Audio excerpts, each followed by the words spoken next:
안녕하세요. 만나서 반갑습니다. 역사가 김영준입니다. 선조실록 제14부 영모의 몸통 길산봉을 찾아라 라는 주제를 가지고 오늘 함께 할까 합니다. 1589년 3월부터 시작됐던 기축옥사, 이걸로 인해서 조선 조정에는 그야말로 한바탕 피바람이 불게 됐는데요. 우선 많은 동인 인사들이 정혜리하고 친분이 있었거나 이거 진짜 편지 한 장 잘못 교신했다가 아장난 사람들도 꽤 있다라는 거죠. 문제는 옥사가 확대됨에 따라서 이발 같은 그런 강경파뿐만 아니라 김우원 같은 서인한테 좀 온건한 입장이었던 사람들까지도 같이 도매급으로 엮여가지고 아작이 나게 되는 등 굉장히 이 옥사 범위가 확장이 되고 있는 그런 모양들을 갖고 있다는 거죠. 자, 아무튼 이렇게 해서 끌려온 동인들은 서인의 맹장, 서인의 파이터 정철이 지휘하는 국문을 받게 됩니다. 정철, 참 이분이 사실은 정치를 할 게 아니라 그냥 예술가로서 하셨어야 됐는데 나중에 두고두고 이제 논란이 되는 사건들을 계속 일으키게 되죠. 과거에 자신과 원한 관계가 있었던 동인 측 인사들을 굉장히 여러 명 아작을 내게 돼요. 그 중에서도 이제 동인의 맹장인 이발이 당연히 이제 핵심 타깃이 될 수밖에 없었죠.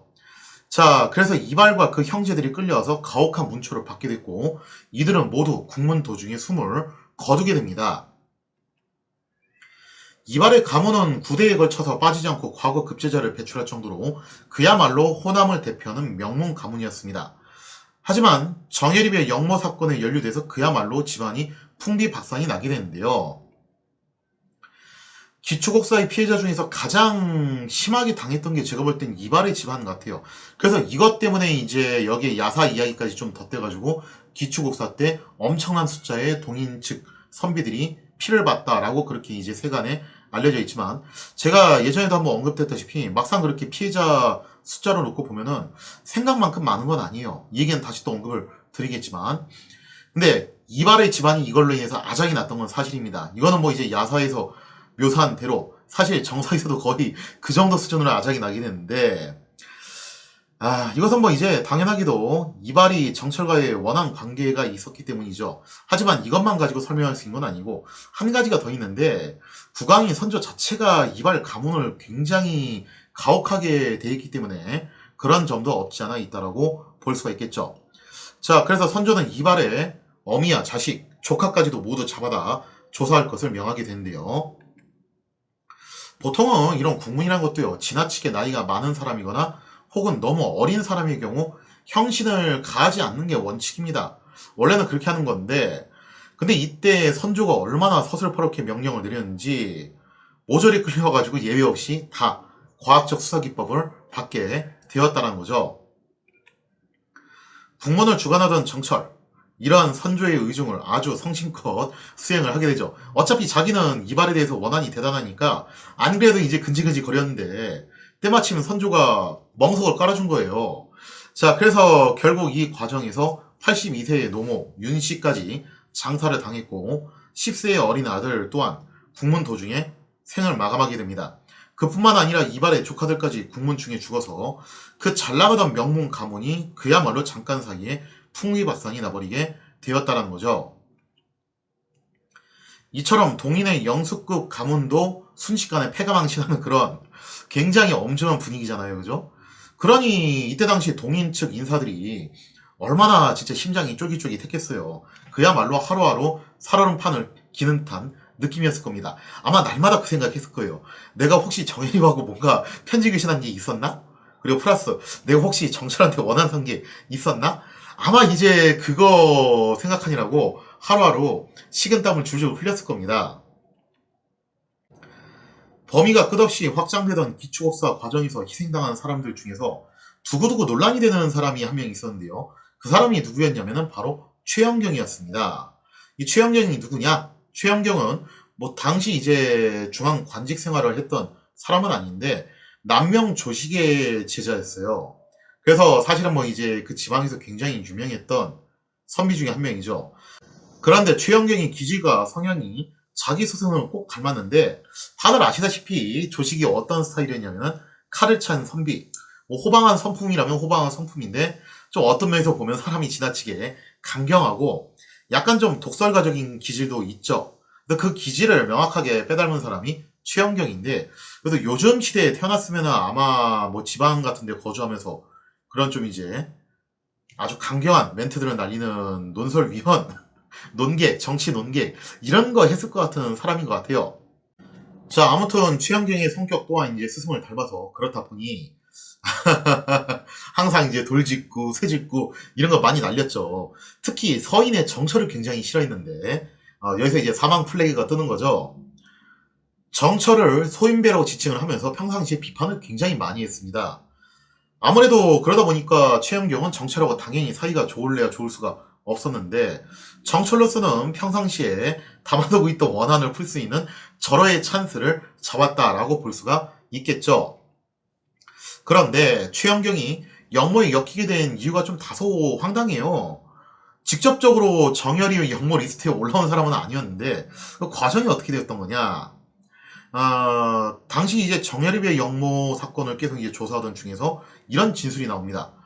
정열입은 바지 사장이고 진짜 영모의 몸통이 따로 있다. 이런 주장이 제기되기 시작을 했다는 거죠.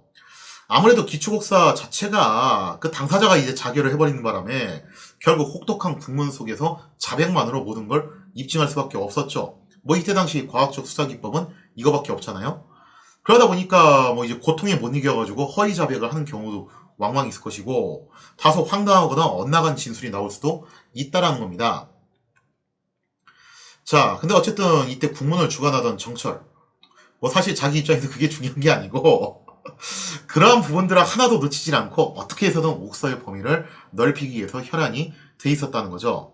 자, 그러던 중에 관련자들의 진술 가운데서 다소 묘한 주장이 하나 나오게 되는데요. 그게 뭐냐면은 정열입이 모반을 계획할 당시 최측근 신복이 길산봉이었다라는 그런 진술이 나왔다는 거죠. 그리고 또 어떤 진술에 따르면은 실제로는 정열입보다도 길산봉이 더 위에 있는 존재다. 그런 진술도 나오게 됩니다. 자, 뜬금없이 등장한 길산봉이란 대체 누구인가? 사료를 보면 이렇게 써 있습니다. 수십 년 전에 천안의 산호 길산봉이란 자가 용맹이 뛰어나 하루에 3에서 400리를 걸어 다녔는데 그대로 흉포한 도적이 되었다. 관군이 매양 체포하기 위해 엄습하였으나 그때마다 탈출했으므로 이름이 국내에 자자하였다. 열입이 지암두 등으로 하여금 해서 지방에 말을 퍼뜨리기를 길산봉, 삼산 형제가 신병을 거느리고 지리산으로 들어가기도 하고 계룡산으로 들어가기도 한다 하였다. 그래서 계룡산이 중요한데 바로 이 계룡산이 정치가 나중에 도읍을 쓸 만한 지역으로 선정된 곳이죠. 그리고 정열입은 바로 이것을 굉장히 좀 나름 진지하게 믿었던 사람 중 하나였어요. 자, 그러면 이제 이 길산봉이라는 인물을 사료를 통해서 한번 생각해보면요. 일단 충청도 천안군 출신의 노비 소생이고 뭔가 용력이 장대하고 하루에 3에서 400리 가는 게 이게 가능한지 모르겠는데 과장인 것 같아요. 이거는 좀. 근데 그만큼 이제 뭐 축지법을 쓴다라는 말을 들을 정도로 날래다 이런 식의 표현이겠죠. 그래서 일찍이 도적에 수령이 돼가지고 전라도 일대의 민가에서 어마어마하게 이제 횡포를 부렸던 인물이었습니다. 그래서 이제 지리산이 그 활동 근거지라고 하기도 하고 나중에 계룡산으로 들어갈 것이다라는 그런 이야기도 나왔다는 거죠. 근데 이 말 자체를 이제 정열입이 해서지방 그러니까 황해도 지방에다가 퍼뜨렸다는 건데 그 얘기는 뭐냐면은 바로 그 유명한 길산봉이 나하고 뜻을 함께하고 있다라는 것을 은연중에 과시하고 있는 그런 모습이죠. 자, 그래서 이런 진술이 나오게 되면서 정열입과 함께했던 사람 중에서 그 악명 높은 도적 수령인 길산봉이 있었고 그리고 또 어떤 사람의 진술에 따르면 오히려 길산봉이 진짜 수개고 정열입은 바지 사장에 불과했다. 그런 말도 또 나오기도 했다라는 거예요. 관아에서는 일찍이 길산봉을 체포하려고 했지만 원체의 신출 기몰에서 끝내 잡히지 않았습니다. 자, 그래서 가뜩이나 이 골치 아픈 존재였던 길산봉이 바로 정열입하고 연계해서 영모를 꾀했다라는 그런 진술이 나오게 되었던 건데요. 이에 선조는 길산봉을 즉시 체포하라고 지시를 내렸는데 뭐 그게 잡히겠어요, 그죠? 지금까지 계속 안 잡혔던 사람이 갑자기 뭐 뜬금없이 잡힐 리는 없겠죠. 그래서 이 과정에서 또 이제 참 안타깝게도 길산봉의 행적이 묘연하고 또 그 외모나 나이에 대해서도 막 진술이 엇갈려요. 나이가 몇 살이냐에 대해서 뭐 누구는 60대다, 누구는 50대다, 누구는 아니다 30대다. 뭐 외모가 뭐 누구는 뭐 얼굴이 뭐 검다, 누구는 뭐 체격이 뭐 비대하다, 누구는 체격이 왜소하다. 온갖 얘기들이 다 나와요. 그러니 뭐 이게 도무지 그 정체를 가늠할 수가 없는데 어떻게 체포를 하냐 이거죠. 그래서 길산봉의 정체도 명확하지 않고 이 진짜 정혜료하고 함께 역모를 꿰있는지 그리고 지금 죽은 건지 사는 건지 그것도 명확하지 않은 여러모로 좀 이제 묘연한 인물이죠. 이 때문에 길산봉을 체포하라는 명령 속에서 정말 여러 사람들이 애매하게 길산봉으로 찍혀가지고 끌려와서 곤형을 치르는 등 한동안 소동이 계속 이어지게 됩니다. 그러던 중에 제법 구체적인 진술이 하나 추가로 확보가 되는데 그게 뭐였냐? 정여립이 주최한 활쏘기 모임에서 진주의 선비 최영경이 상성에 앉았다. 라는 그런 이제 진술이 나왔다는 거죠. 이를 토대로 길산봉은 필시 최영경일 것이며 실질적인 역모의 몸통도 최영경이라는 주장이 제기가 되었다는 거죠. 약간 좀 이상하게 엮여요. 분명히 길산봉은 산호 출신의 도적인데 아니 최영경은 엄연히 양반인데 그것도 남명 조식의 제자였고 희한하게 이게 엮이게 됐다는 거죠. 그래서 이제 당시 최영경이 호가 혹시 삼봉이 아니었냐 뭐 또 그런 의혹도 제기가 됩니다. 이로 인해 최영경은 즉시 체포되어 끌려오게 되었고 선조가 직접 최영경을 신문을 하게 됩니다.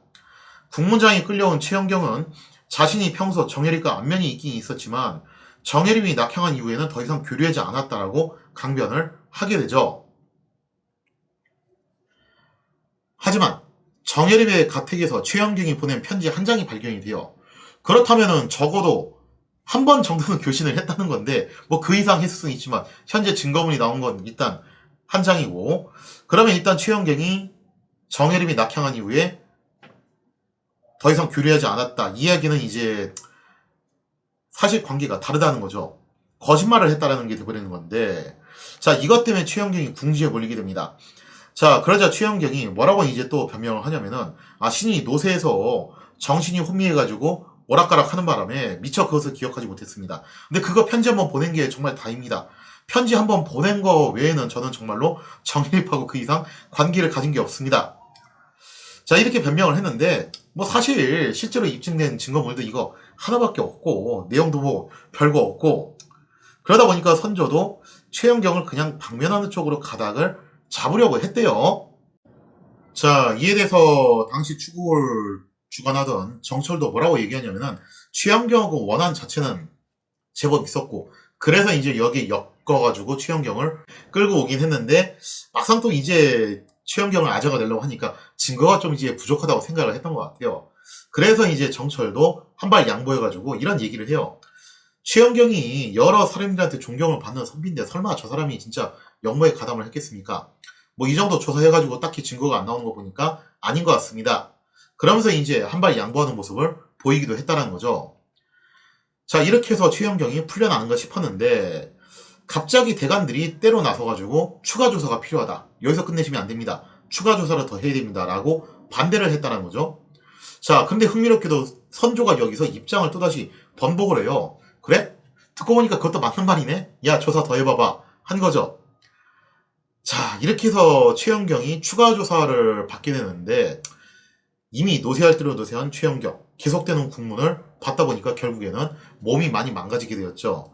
자 이렇게 해서 최영경이 결국 옥사를 하게 되면서 여러모로 좀 이제 안타까운 죽음을 맞이하게 되었다는 거죠. 그렇다면 최영경은 정말로 길산봉이었냐?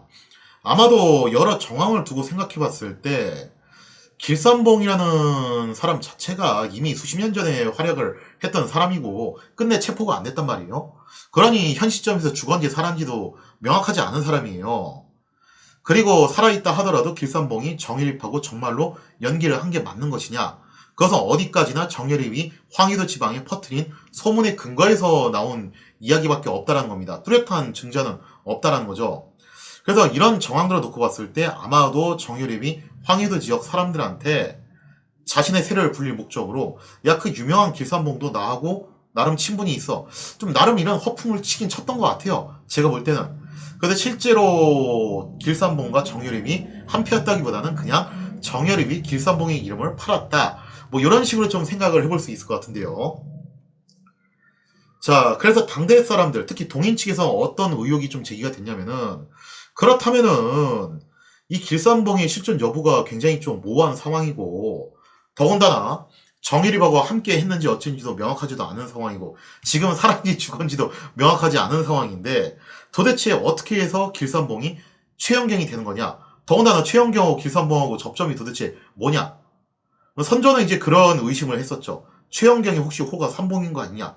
근데 그건 아니었거든요. 아니라는 게 또 입증이 되니까, 그러면 딱히 최영경이 길산봉이라는 연결고리도 없는 거고, 그럼 도대체 무슨 근거를 가지고서 최영경과 길산봉을 연결을 시킬 수 있냐라는 거죠. 다만 뭐 이제 최영경이 뭐 좀 이제 살짝 문제가 있었다면은 정혜립하고 편지교신을 적어도 이제 한 번 이상은 했다는 거, 낙향한 이후에.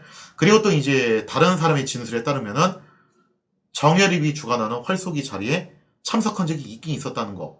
근데 이것도 뭐 이제 다른 사람의 증언일 뿐이지, 뭐 이 시대에 CCTV가 없으니까 또 명확하게 확인할 수 있는 법은 없기는 하죠.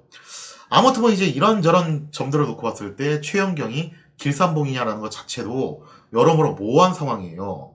그래서 이제 당대 사람들, 특히 동인 측에서는 어떤 의혹이 제기가 됐냐면은, 평상시에 정철이 최영경과 사이가 좋지 않았고 원한 관계가 있었기 때문에 아마도 이것을 좀 무리하게 엮어가지고 최영경을 제거하려고 했던 것이 아니었겠냐.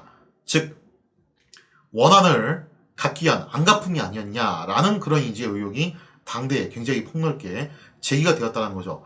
그래서 이때 당시에 또 이제 그런 얘기가 나왔어요. 정원신 건도 그렇고 정계천 건도 그렇고